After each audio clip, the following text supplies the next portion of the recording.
Hello guys. कई दिनों से वीडियो नहीं आई है, उसके लिए माफ़ी चाहता हूँ। लेकिन क्या है कि कुछ ऐसी प्रॉब्लम आ गई थी, इसलिए मैं वीडियो नहीं दे पा रहा था। तो चलिए शुरू करते हैं बिना टाइम वेस्ट किए हुए। आज मैं जो मेरा टॉपिक है वो है विभव से रिलेटेड, और मैं कोशिश करूँगा कि कई दिनों से यही चैप्टर चल रहा है, तो मेरी कोशिश यही है कि आज और कल के वीडियो में जो है ये टॉपिक समाप्त हो जाएगा, पूरा ये फर्स्ट चैप्टर जो है ख़त्म हो जाएगा। आज का जो टॉपिक हमारा है विद्युत विभव। विभव सबसे पहले मैं उसका थोड़ा सा डेफिनेशन बता देता हूँ, परिभाषा एक्चुअली में वो होती क्या है, और एक जगह थोड़ा सा आपको समझा भी देता हूँ लगे हाथ। तो सबसे पहले देख लो विद्युत विभव क्या होता है।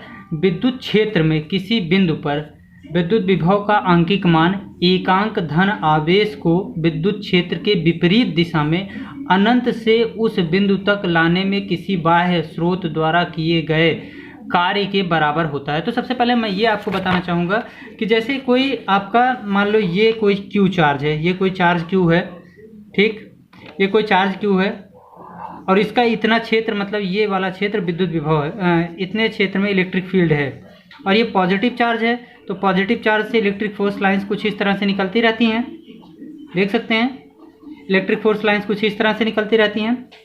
अब यहाँ मान लो ये आर दूरी पे है, या ये आर दूरी ले लो। आर दूरी पे हमें क्या ज्ञात करना है, आर दूरी पे हमें जो है विद्युत विभव ज्ञात करना है। अब यहाँ से चले जाओ इन्फिनिटी, ये दूरी मान लो इन्फिनिटी है, इतनी दूर, ये अनंत दूरी है। अनंत दूरी पे कोई एक चार्ज रखा है क्यू, स्मॉल क्यू मतलब, या फिर टेस्ट चार्ज ले लो, टेस्ट चार्ज है ये। अब टेस्ट चार्ज ले लिया, टेस्ट चार्ज मतलब वो परीक्षण आवेश, इसके बारे में पहले वीडियो में बताया हूँ कि परीक्षण आवेश क्या होता है। परीक्षण आवेश को वहाँ से उठा के यहाँ तक लाने में जितना कार्य किया जाएगा, यहाँ से उठा के यहाँ तक लाने में, देख लो विपरीत दिशा बोला है उसमें ध्यान से, अभी मैं फिर दोबारा उसका डेफिनेशन दिखा देता हूँ। यहाँ से उठा के यहाँ तक लाने में, इस टेस्ट चार्ज को यहाँ से यहाँ तक उठाकर लाने में जितना कार्य किया जाएगा। हालांकि यहाँ पे हम लोग टेस्ट चार्ज नहीं लेंगे, टेस्ट चार्ज बता रहा हूँ क्यों नहीं लेंगे, क्योंकि वो एकांक की बात किया है। एकांक माने एक ऐसा क्यू लेंगे, एक ऐसा आवेश लेंगे जिसकी वैल्यू क्या होगी, 1 होगी, क्यू की वैल्यू 1 होगी, ताकि अंत में हम लोग क्यू की वैल्यू 1 रख लें, ठीक है।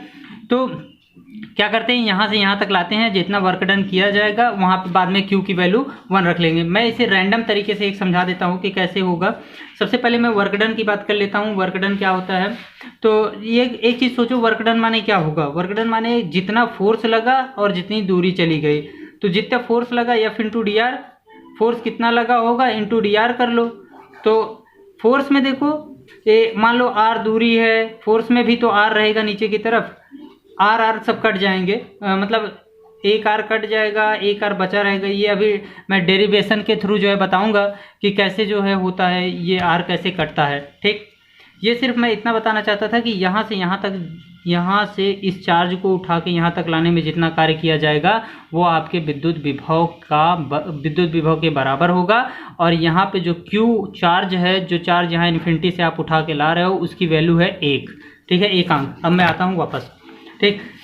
तो एक बार मैं दोबारा डेफिनेशन पढ़ देता हूँ। विद्युत क्षेत्र में किसी बिंदु पर आवेश को विद्युत क्षेत्र में किसी बिंदु पर विद्युत विभव का आंकिक मान की बात कर रहा है। एकांक धन आवेश को विद्युत क्षेत्र के विपरीत दिशा में ला रहे हैं, ठीक। देखो उसमें हम दिखाए थे ना, इधर पॉजिटिव चार्ज से निकल रही थी वो इलेक्ट्रिक फोर्स लाइंस, और हम लोग चार्ज जो दूसरा वाला चार्ज था उसे पहले वाले चार्ज की तरफ ला रहे थे। अनंत से उस बिंदु तक लाते हैं, उस बिंदु माने जिस बिंदु पे हमें विद्युत विभव का मान निकालना है, लाने में किसी बाह्य स्रोत द्वारा, कोई एक आदमी है, मान लो कोई एक हो, जो भी है वो लेके आता है, तो जितना कार्य किया है वो इसी विद्युत विभव के बराबर होगा। तो V equal to W applicable, मतलब कितना W अप्लाई किया गया है, कितना वर्क डन किया गया है, अपॉन Q, ठीक। ये Q आपका जो जिस चार्ज की वजह से इलेक्ट्रिक फील्ड पैदा हुआ था वो वाला चार्ज है, ठीक।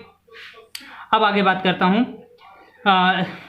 बिंदु आवेश Q के कारण विद्युत क्षेत्र में किसी बिंदु पर विद्युत विभव। अब मैं एक छोटा सा Q चार्ज ले लेता हूँ। यहाँ पर एक Q चार्ज है, और यहाँ से क्या हो रहा है, इसकी वजह से कितना आपका विद्युत विभव किसी पॉइंट P पर पैदा हो जाएगा। हम लोग ये चीज़ निकालने वाले हैं। ये तो ऊपर डेफिनेशन था, अब निकालने वाले हैं कि Q की वजह से कितना चार्ज कितना विभव इस पॉइंट पे निकल जाएगा। ठीक, इस पॉइंट पे कितना विभव होगा, इसे हम लोग जानने के लिए एक डेरिवेशन करना होगा। आइए देखते हैं। तो आवेश Q से R दूरी, ये रहा आवेश Q, आपका जो मेन आवेश है जिसकी वजह से हमें निकालना है। Q से R दूरी पर बिंदु P, ये है आपका बिंदु P, और ये बीच की दूरी R है। ठीक, बिंदु P पर विभव ज्ञात करना है। इसके लिए हमें एक परीक्षण आवेश को इसकी गतिज ऊर्जा में बिना परिवर्तन किए बिंदु P से अनंत तक ले जाने में, तो हमें यहाँ पे एक क्या करना है। सबसे पहले यहाँ पे मान लो कि P पर एक क्या है, P पे एक रखा है परीक्षण आवेश। और परीक्षण आवेश क्या होता है, धन चार्ज होता है, अति सूक्ष्म होता है। इसके बारे में पहले वीडियो में पहले ही दिन बता दिया हूँ। ठीक, ये धन चार्ज होता है और बहुत छोटा होता है। ठीक, यहाँ पे मान लिए कि एक अपना परीक्षण आवेश है, अब उसे मैं इन्फिनिटी तक ले जाऊंगा, तो जितना कार्य किया जाएगा वो हमारे किसके बराबर हो जाएगा, वो हमारे बराबर हो जाएगा विद्युत विभव के। ठीक है, तो अब आगे देखते हैं क्या हो रहा है। परीक्षण आवेश को इसकी गतिज ऊर्जा में बिना परिवर्तन किए, गतिज ऊर्जा में परिवर्तन न कर रहे का मतलब सेम वेलोसिटी से, अगर 10 किलोमीटर पर घंटा के हिसाब से इसे यहाँ से यहाँ लाए हैं तो 10 किलोमीटर पर घंटा से यहाँ भी लाएंगे, 10 किलोमीटर पर घंटा से यहाँ भी लाएंगे, मतलब उसकी चाल नहीं बदलेगी। ठीक, आगे बढ़ते हैं तो देखते हैं कि गतिज ऊर्जा में बिना परिवर्तन किए हुए बिंदु P से अनंत तक ले जाने में विद्युत बल द्वारा किए गए कार्य की गणना करनी होगी। ठीक, तो सबसे पहले मैं निकाल लेता हूं कि इस P वाले पॉइंट पे, ठीक, इस P वाले पॉइंट पे कितना बल लग रहा है इसकी वजह से, इस Q की वजह से इस P वाले पॉइंट पे ये टेस्ट चार्ज Q, इन दोनों के बीच में कितना बल लग रहा है। जैसे दो चार्ज रखे होते थे कूलॉम लॉ में, जब हम लोग देखते थे दो चार्ज रखे होते थे तो उन दोनों चार्जों के बीच में कितना बल लग रहा है, ये चीज़ जब हम लोग देखते थे तो कैसे उसे निकालते थे, वही चीज़ आज हम लोग करने वाले हैं। तो यहाँ पे क्या करेंगे, Q और इसके बीच में कितना चार्ज लग रहा है, पहले उसे कितना बल लग रहा है उसे निकालेंगे। तो फोर्स कैसे निकालते थे, फोर्स निकालते थे K Q1 Q2 अपान R स्क्वायर। तो K तो हमारा K ही रहेगा, Q1 माने पहला Q, Q2 माने ये वाला, अपान R स्क्वायर माने इन दोनों के बीच की दूरी, तो R की जगह पे अभी R ही है। अब मैं बात करता हूँ कि दूसरे पॉइंट पे F ऑफ A, इस पॉइंट पे अभी इस परीक्षण आवेश को मैं यहाँ पे रख दिया A पे। ठीक, यहाँ पे A पे ले आया। अब ध्यान से देखो, इसकी जो दूरी थी वो क्या हो गई, R1 हो गई। टोटल दूरी की मैं बात कर रहा हूँ, R1 हो गई। टोटल दूरी कितनी हो गई, O से लेके A तक की जो दूरी है वो R1 है। ठीक, तो अब कैसे लिखेंगे हम लोग इसके बीच में लगने वाला बल, K Q1 माने ये, Q2 माने ये, अपान R स्क्वायर माने R1 की जगह पे आपका R की जगह पे कौन है, R1 है, तो यहाँ पे R1 स्क्वायर। यहाँ पे हम लोग लिख लेंगे कि पहले जब P पॉइंट पे था तो कितना बल लग रहा था पहले, और P वाले पॉइंट चार्ज की वजह से, और जब उसे A पे ले गए तब कितना फोर्स लगने लगा। ठीक, अब बात कर रहा है यदि P और A बहुत नज़दीक हैं। अब P और A बहुत नज़दीक हैं, मान लो ये कोई P है, ये रहा P और ये रहा A, और P और A दोनों बहुत नज़दीक हैं। ठीक, अब P और A जब दोनों बहुत नज़दीक हैं तो क्या होगा, तो अतः P और A के बीच की स्थिति में परीक्षण आवेश Q0 पर लगने वाला माध्य वैद्युत बल, इन दोनों के बीच में जो बल लगेगा उसका माध्य निकाल लेते हैं।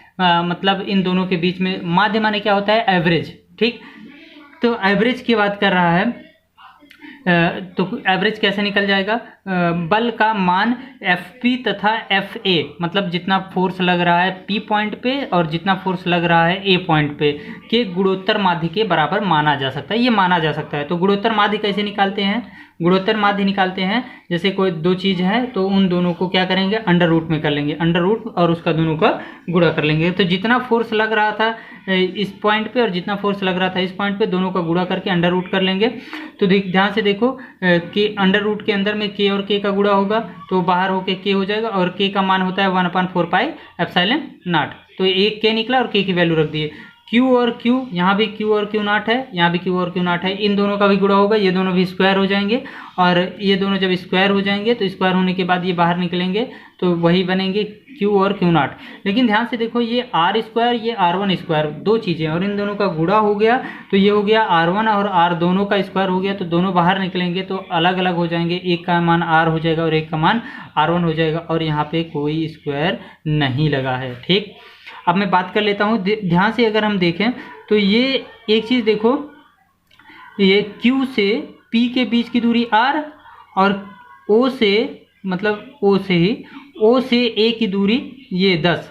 एक बात बताओ, अगर जैसे देखते हैं कि एक पॉइंट है, ये जैसे मान लो कि ये मैं यहाँ पे एक ले लेता हूँ, यहाँ से यहाँ तक की दूरी की बात कर लूँ, ये 10 मीटर का है और ये वाली दूरी ये वाली दूरी 7 मीटर की है और ये वाली दूरी x मीटर की है। तो ये दूरी कैसे निकालोगे? ये x का मान क्या होगा? तो x का मान मुझे मालूम है कि कैसे निकलेगा। ये x का मान इसी वाले मान के बराबर होगा। तो 7 मीटर इधर निकल गया, ये वाला बचा कितना? 3। तो इसका मतलब क्या कि हम लोग जो ऊपर वाली टोटल वैल्यू थी उसमें से नीचे वाली घटा दिए। तो ऊपर वाली टोटल वैल्यू ध्यान से देखो, ये क्या है? r है और नीचे वाली बड़ी वैल्यू r1 है। मतलब बड़ी वैल्यू में से छोटी वैल्यू घटाई गई है। बड़ी वैल्यू 10 थी, छोटी वैल्यू कितनी है? r1। तो क्या करेंगे यहाँ पे? ध्यान से देखो, ये टोटल वैल्यू क्या हो जाएगी भैया? r1 माइनस r हो जाएगी। तो अब मैं w की बात करूँ, w माने क्या होता है? f into D. w माने क्या होता है? f into D. तो फोर्स इंटू डिस्प्लेसमेंट। w माने क्या होता है? Force into displacement.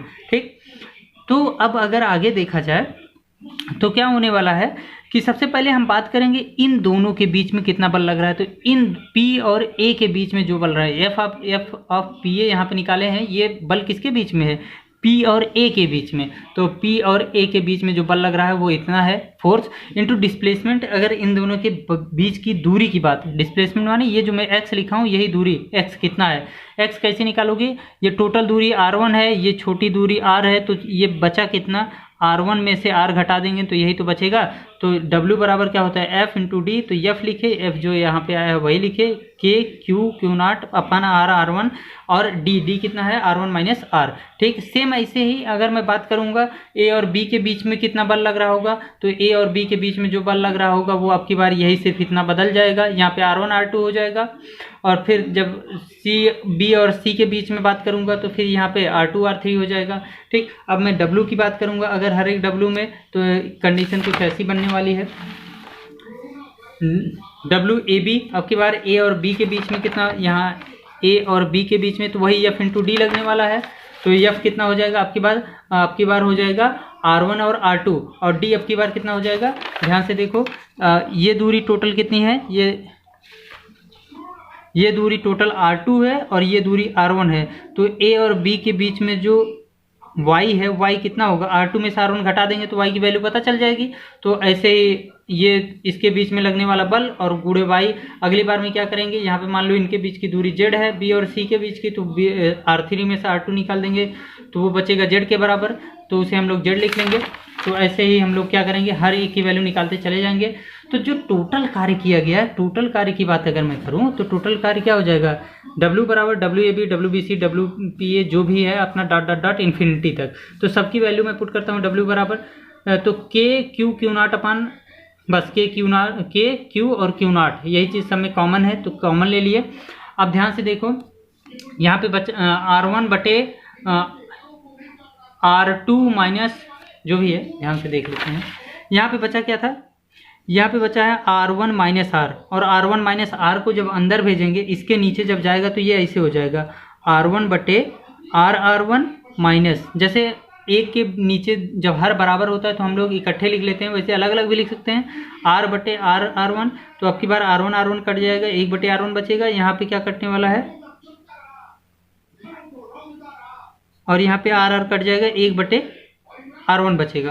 ठीक, तो वही लिखा हूँ यहाँ पे 1 बटे R और यहाँ पे 1 बटे R1। सेम इसी तरीके से यहाँ भी बचेगा, यहाँ भी बचेगा। अब टोटल वैल्यू को जोड़ लो, टोटल वैल्यू जोड़ने के बाद ये सारी चीज़ें कट जाएंगी। देखो ये एक बार माइनस में आया है, पहले वाले में प्लस में आया था, फिर माइनस में आया है, यहाँ पे R2 प्लस में आया है, यहाँ पे माइनस में आया है, तो ये सारी चीज़ें कट जाएंगी। कटने के बाद यहाँ पे लास्ट में इन्फिनिटी तक चला जाएगा, तो सेम ऐसी चीज़ें हो जाएंगी। टोटल वैल्यू W की जो होगी वो ऐसी आ जाएगी। अब क्या करेंगे, और ये वैल्यू निकाल लेंगे, तो 1/इन्फिनिटी माने 0, तो यहाँ पे बचेगा कितना? 1/r। ठीक, और ये वैल्यू कितनी आ जाएगी फिर? Q not upon R। तो और V बराबर क्या होता है? W/Q। ठीक, तो W/Q माने यहाँ पे Q नॉट की बात की जा रही है। ठीक, तो W की वैल्यू इतनी निकल गई, ये Q नॉट Q/R। अब इसमें अगर मैं बटे कर दूंगा किससे? Q से। ये देखो 1/Q0 से मैंने गुणा किया है, तो इसका मतलब हुआ कि Q0 से भाग दिया गया है, तो Q0 से जब भाग देंगे तो Q0 ये वाला Q0 कट जाएगा, KQ/R जो आपकी वैल्यू बचेगी वो इतनी वैल्यू होगी। ठीक है, चलिए। हेलो गाइस, तो मैं एक और क्वेश्चन लेके, धमाकेदार क्वेश्चन लेके हाजिर हूँ। तो सबसे पहले मैं क्वेश्चन के बारे में बता देता हूँ। क्वेश्चन क्या कह रहा है, एक पॉजिटिव चार्ज है, एक नेगेटिव चार्ज है, और अब एक कोई पॉजिटिव चार्ज या फिर कोई नेगेटिव चार्ज इन दोनों के बीच में या फिर कहाँ ऐसा रख दिया जाए कि इन दोनों की वजह से उस पर कोई फोर्स ना लगे। तो जैसे कि ये चार्ज मतलब एक मैं ऐसे ही रैंडम वैल्यू ले रहा हूँ, एक कोई चार्ज ये है, ये कोई एक चार्ज है, ये पॉजिटिव चार्ज है, ये नेगेटिव चार्ज है। तो अगर मैं एक पॉजिटिव चार्ज यहाँ रख दूँ तो आप देख सकते हैं, अगर मैं यहाँ पे एक पॉजिटिव चार्ज रखूँ तो ये वाला चार्ज इसे रिपल करेगा और ये वाला चार्ज इसे अट्रैक्ट करेगा। मतलब ये इसे दूर भगाने की कोशिश कर रहा है, ये अपनी तरफ खींचने की कोशिश कर रहा है। तो कुल मिला के ये चार्ज पे इधर फोर्स लगेगा इस कंडीशन में। अब ध्यान से देखो कि ये वाला इधर भगा रहा है और ये वाला इधर ही खींच रहा है। तो ध्यान से देखो, जो रिजल्टेंट वैल्यू की बात कर रहा है तो रिजल्टेंट फोर्स इधर लग रहा है।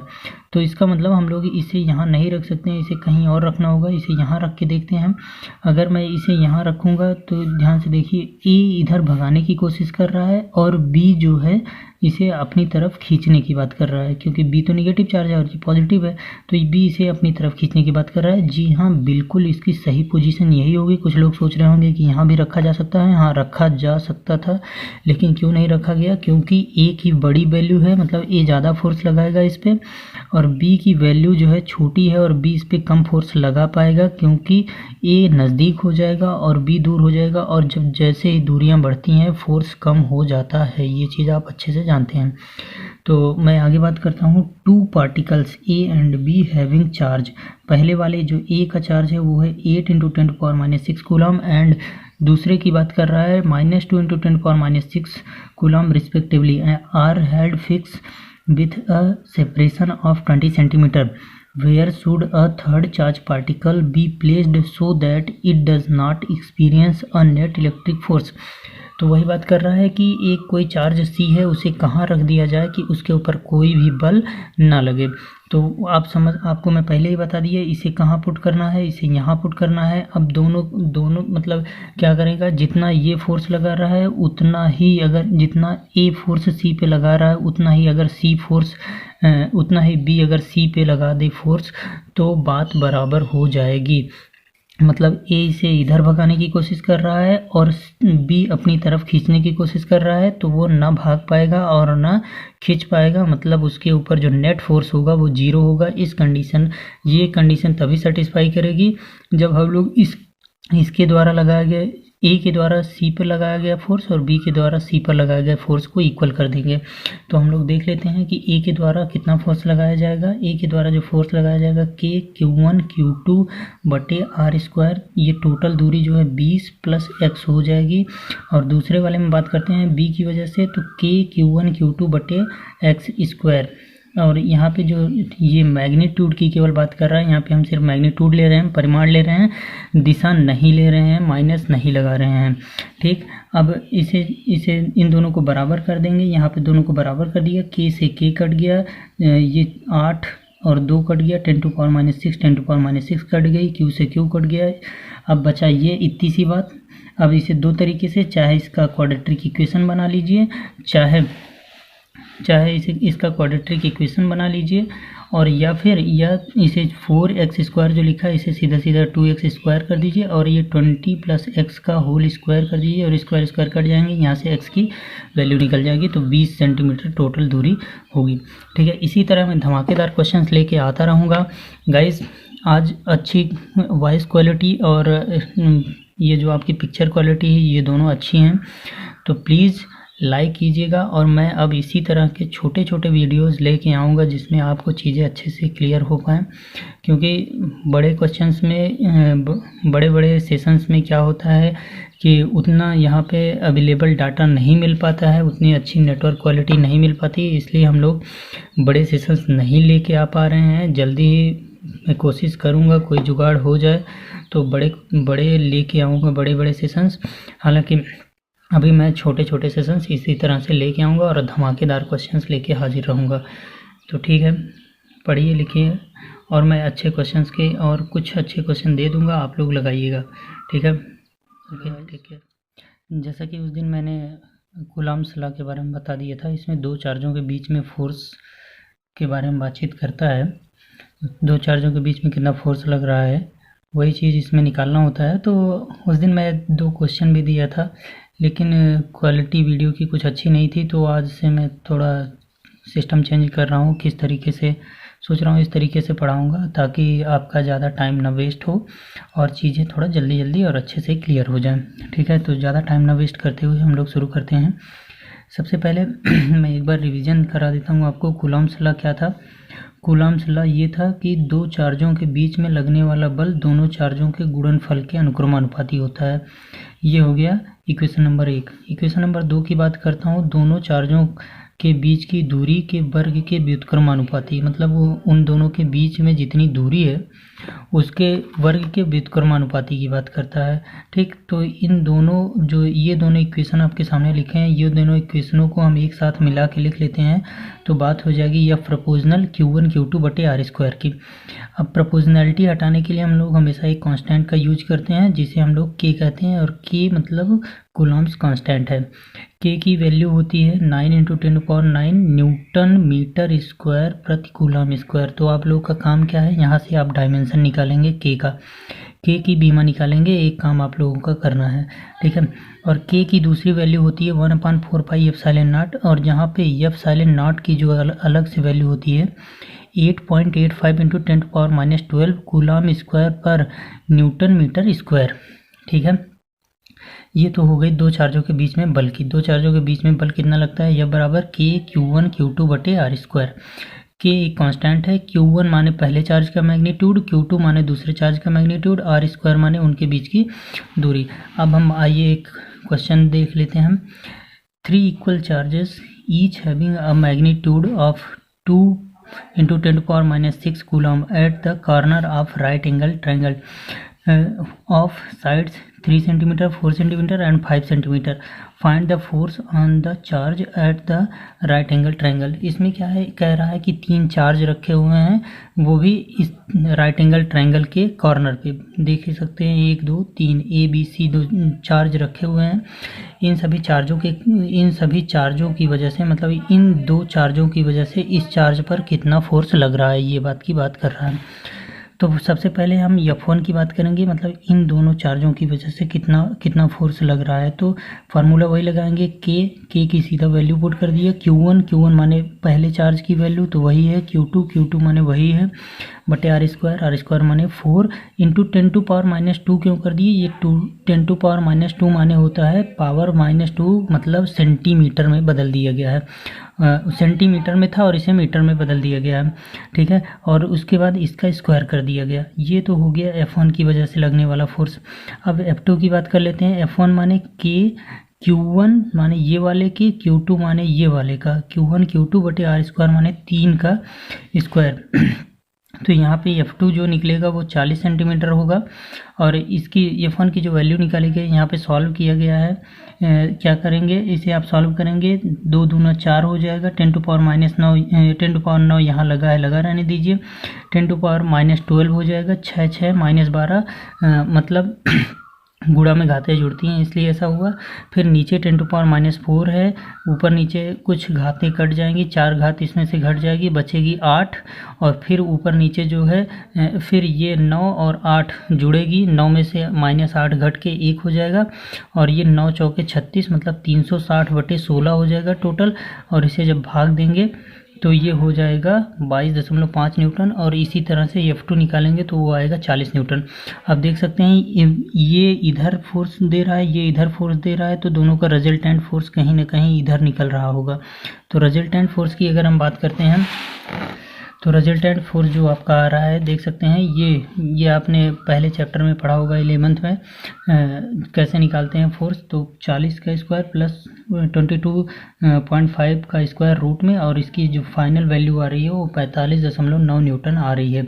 और अब अगर एंगल की बात करता है तो कितना एंगल बना रहा है resultant, the resultant makes the angle theta with BA where tan theta.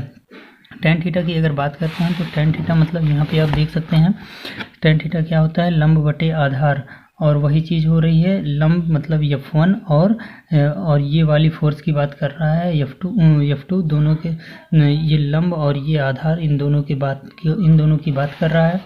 तो यहाँ पे हम ये निकाल लेंगे। यहाँ पे फाइनली जो टेन थीटा की वैल्यू आ रही है आप देख सकते हैं 40 बटे 22.5, और इसे जो है निकाल लिया थीटा के बारे में बातचीत करके।